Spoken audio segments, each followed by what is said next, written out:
एक वक्त का किस्सा है। एक गांव में बिट्टू नाम का एक लड़का अपनी जमीन पर खेती बाड़ी किया करता था, जबकि दूसरी तरफ बिट्टू के घर पर उसकी बीवी छम्मो और छोटा भाई चिट्टू होता है। तभी वहां पर मीठा ठाकुर अपने मुलाजिम के साथ आता है। ठाकुर साहब क्या हुआ? आज आप हमारे गरीब खाने में कैसे आ गए? बीबी वो सब छोड़, ये बता तेरा शोहर बिट्टू कहाँ है? ठाकुर साहब बिट्टू तो अपनी जमीन पर खेती बाड़ी करने गए हैं। आप बताएं सब खैर तो है ना? खैर ही तो नहीं है। अपने शोहर को बोल आज मेरे कर्जे के पैसे वापस न किए तो मैं उसकी जमीन पर कब्जा कर लूँगा। ये कहकर मीठा ठाकुर वहाँ से चला जाता है। इस तरह शाम हो जाती है और बिट्टू घर आ जाता है। क्या हुआ बेगम और चिट्टू, आप लोग मुझे परेशान लग रहे हो? बिट्टू जी मीठा ठाकुर घर आया था और धमकी देकर गया है कि अगर उसके पैसे वापस न किए तो वो हमारी जमीन पर कब्जा कर लेगा। भाई मीठा ठाकुर बहुत गुस्से में लग रहा था। चिट्टू और बेगम आप लोग परेशान मत हो, मैं कल ही मीठे ठाकुर के पास जाता हूँ। फिर सुबह हो जाती है और बिट्टू घर से निकलता है, जबकि दूसरी तरफ मीठा अपनी बीवी नसीबो कैंची के साथ बैठा होता है। बेगम देख वो मोटा बिट्टू अपने कर्जे के पैसे नहीं दे पाएगा और हम उसकी जमीन पर कब्जा कर लेंगे। हाँ मीठे तू ठीक बोल रहे हैं, पर उस जमीन पे मेरे लिए स्विमिंग पूल बना पियो, मैं उसमें मुंह के बल डुबकी लगा के ठंडे पानी के मजे ले लूंगी। वो बातें कर रहे होते हैं तभी बिट्टू वहाँ पहुँच जाता है। ठाकुर साहब मेरी बेगम बता रही थी कि आप मेरे घर आए थे। हाँ तो मोटे पेट वाले गेंडे, मैंने तो आना ही था। तो ये बता मेरे कर्जे के पैसे कब वापस दे रहा है? ठाकुर साहब मेरी फसल जैसे ही तैयार होती है मैं फौरन उसे बेचकर आपका कर्जा वापस कर दूंगा। पर मीठे ये पूरी छोटी टूटी फूटी जमीन की फसल बेच भी दे तो भी हमारे कर्जे के 10% नहीं दे पाएगा। हाँ बेगम तू ठीक बोल रही है। चल मोटे मैं तुझे थोड़ा टाइम और दे देता हूँ, जल्दी मेरे कर्जे के पैसे वापस कर वरना मैं तेरी जमीन छीन लूंगा। बिट्टू ये सुनकर उदास वहाँ से चला जाता है तो रास्ते में एक बुजुर्ग मिलता है। बेटा बहुत भूखा हूँ, कुछ खिला ही दे, नहीं तो भूख से मेरी जान निकल जाएगी। बाबा जी मेरे पास तो 10 रुपए है, इसमें तो मैं आपको चावल ही खिला सकता हूँ। हाँ बेटा चावल ही खिला दे, इससे मेरा पेट तो भर जाएगा। फिर बिट्टू बुजुर्ग को लेकर चावल वाली रेड़ी पर आता है और बुजुर्ग को चावल खिला देता है। बुजुर्ग खुश हो जाता है। जी बाबा जी आपका पेट भर गया। बेटा तूने मुझे खाना खिलाया, मुझे बहुत खुशी हुई, मैं तुझे कुछ देना चाहता हूँ। पर बाबा जी आप मुझे क्या देना चाहते हैं? बेटा ये ढोल अपने साथ ले जा, फिर इसका कमाल देखी। बाबा जी मैंने इस ढोल का क्या करना? खैर मैं इसे अपने छोटे भाई को दे दूंगा, वो इसे बजाकर खुश हो जाएगा।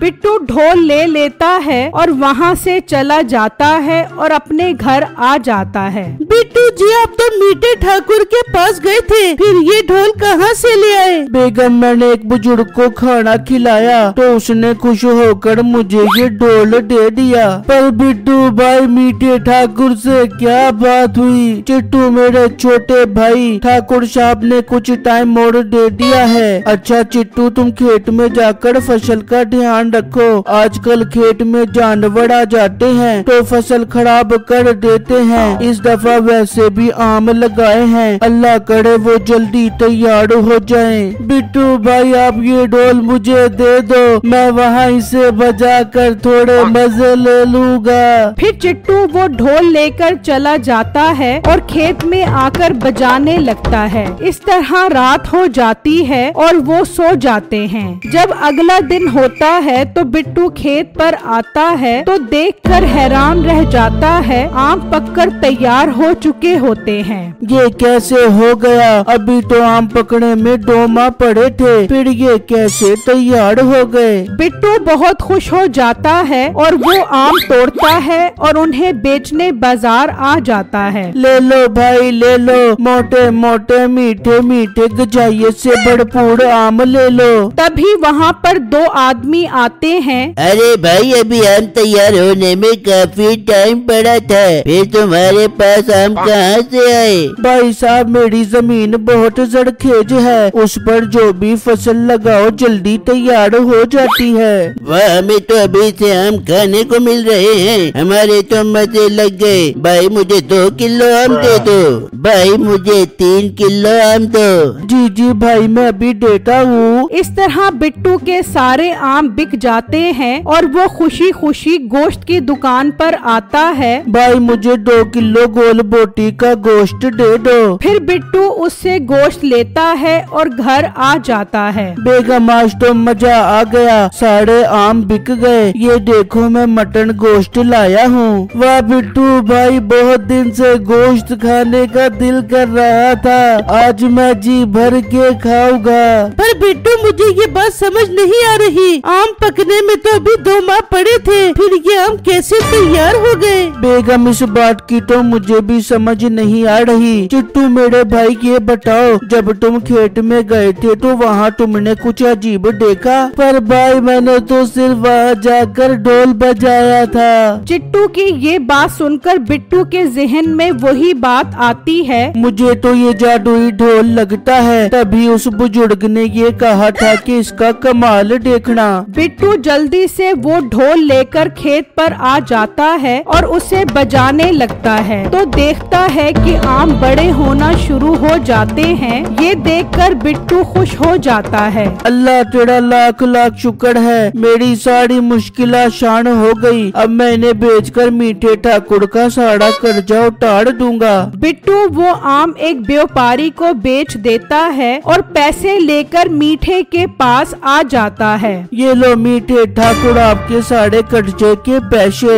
और मोटे तेरे पास ये इतने सारे पैसे कहाँ से आए? ठाकुर साहब मेरी फसल बहुत अच्छी तैयार हो गई है, जिसे बेचकर मैं ये पैसे लेकर आ गया हूँ। बिट्टू मीठे को पैसे देता है और वहाँ से चला जाता है। मीठे ये क्या, इस मोटे के पास इतने पैसे कहाँ से आ गए? अब हमारे खेत पर कब्जा करने का ख्वाब तो चकनाचूर हो गया। बेगम मुझे दाल में कुछ काला लग रहा है, मैं जाता हूँ और पता लगाता हूँ कि आखिर माजरा क्या है। मीठा गुस्से में अपने मुलाजिम को लेकर निकलता है और खेत पर आ जाता है। ये क्या ठाकुर साहब, मैंने आपके कर्जे के पैसे तो दे दिए, फिर आप यहाँ क्यों आए हैं? मोटे बड़ा तो सियाना बन रहा है, कर्जा तो वापस कर दिया, उसके ऊपर का सूद कौन देगा? ठाकुर साहब सूद हराम है, मैंने आपका कर्जा वापस कर दिया है। खुदारा अब आप मुझे सुकून से जिंदगी गुजारने दो। मेरे पुत्र अब सुकून तुझे मरने के बाद ही मिलेगा। मुलाजमों इसे मार दो और इसके खेत पे कब्जा कर लो। तभी वहाँ से सर्कस वाले गुजर रहे होते हैं। ठाकुर साहब मरने से पहले मेरा ढोल बजाने का शौक तो पूरा करवा दो। ठीक है मोटे, कर ले अपना आखिरी शौक पूरा।